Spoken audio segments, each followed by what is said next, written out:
Grow Strength 10X are back. Hello. I'm Luke and this is Johnny. Hello. We are following up from our biceps video which came out last week. If you haven't seen it, it will be up in the link. If you have seen it and you enjoyed it, make sure you like it and share it. Click that like. Please do. So today we're talking about why your arms still aren't growing. Yeah, so last week you saw the bicep video, and just to kind of get rid of some confusion as to why your arms still might be growing. Obviously it's only been a week, so you know, obviously your arms aren't going to grow that much in a week, but one of the biggest keys and one of the biggest reasons why people's arms don't grow is because they're missing one key ingredient now. And what is that, my friend? That is the triceps. Triceps. Making up 2/3 of the arm. It is indeed. So with 2/3 of the arm not getting worked as much, because predominantly when people do arms, they tend to roset build, don't Yeah, they? biceps, chest and arms, chest and arms, bicep, yeah. Because the tricep makes 2/3 of the arm, it is the biggest part of the actual arm. And actually working on the tricep more often, a couple of times a week, it will benefit you quite a lot. Yes. So in a format, Luke, what would we say is the best way to kind of grow your arms? So a lot of people would go just for an arm day, but we always recommend chucking it at the end of, me personally, a push or a pull session. Yeah. So if you've done your compound lifts or your bench press, then that's the best time to finish off with some tricep exercises. So realistically, you need like 1 or 2 good tricep exercises after that session. Yeah, I mean, predominantly after your compound, you've worked your bigger muscles. Your chest and shoulders are obviously bigger muscles than your triceps. Triceps are only small muscles. They need isolation the best they can. Yeah.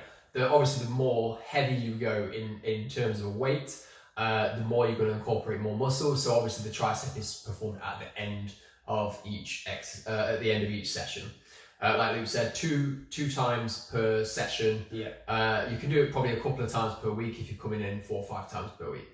But the couple of the best exercises to do, there's not many exercises you really need to do, is there? No. A couple of the best exercises you can do are, well, the first one, we'll go to the fitness studio now.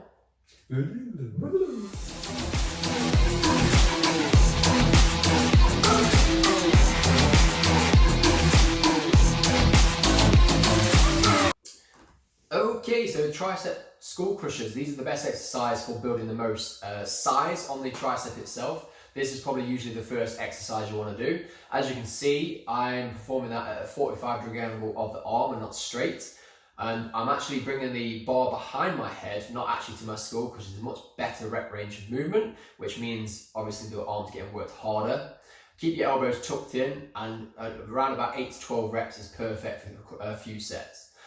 If you're actually struggling on time, double sets are actually one of the best things you can do. So tricep press can be done immediately afterwards.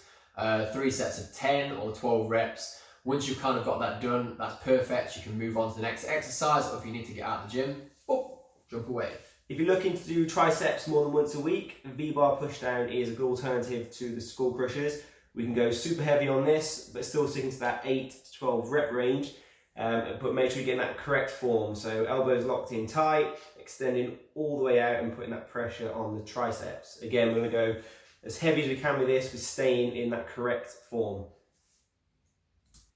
So we're going to follow that exercise up with a rope pull down. So this is a lighter weight resistance exercise. Again, sticking to that 8 to 12 rep range, but this is more about the form and isolating that tricep as much as you can. Getting that full arm extension and a big squeeze in that tricep. Again, make sure we're not extending those arms out too far and stretching to the forearms. Okay, I'll give a demonstration of what not to do now.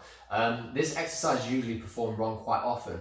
Basically, just don't turn your wrists out at the bottom of the rep. If that is the case, you might be going a little bit too heavy.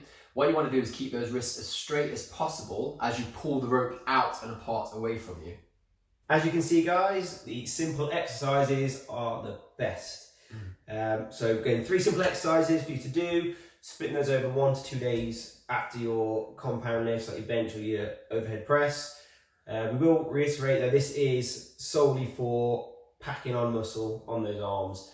So if you are looking to do Olympic lifts, technical stuff like that, we suggest sticking to those technical training, not doing arm days specifically for building muscle. Yeah, one of the reasons why we wouldn't recommend it is because when you're doing things like biceps, triceps, you're actually shortening the heads, which can lead to limited mobility. So if it's athleticism you're looking for, of course you can do a bit of arm work, which is great if you know building a bit of size for summer holiday, etc. Or if you just want to feel, you know, a bit bigger, you want to look a bit better, that's perfectly fine. But as we say, if you go for the Olympic lifts or anything like that, maybe stick to more technical training. But yes, stick to the 8 to 12 rep range. Yes, and you just kind of just do that a couple of times per week. You will see bigger results if you keep the form as good as possible. So you're isolating those smaller muscles as much as possible. The same with like the biceps, doing pull-ups, etc. first. Lots of rows will obviously pump your biceps up anyway. So just a couple of sets at the end of each session is all you need. Yeah, that's all you need. That's all you need. If you like this video and you haven't checked out the bicep video, make sure you do that. The link will be here. And make sure you subscribe. It is in the middle. That's it from us. Share. Share.